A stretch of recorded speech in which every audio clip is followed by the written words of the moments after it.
महामेळावा आयोजित करण्यात आला होता आणि यामध्ये बोलत असताना उपमुख्यमंत्री देवेंद्र फडणवीस यांनी विरोधकांचा खोटारडेपणा उघड केला। लाडकी बहीण योजनेमधला अपप्रचार त्यांनी समोर आणला।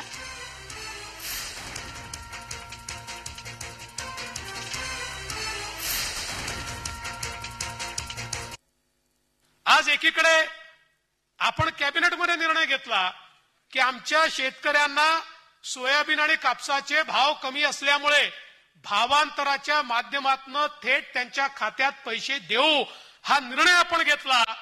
पण दुर्दैवाने पूर्ण निवडणुकीमध्ये कोणीही याच्याबद्दल बोलत नव्हतं। निर्णय घेऊन फायदा काय? निर्णय कम्युनिकेट झाला पाहिजे।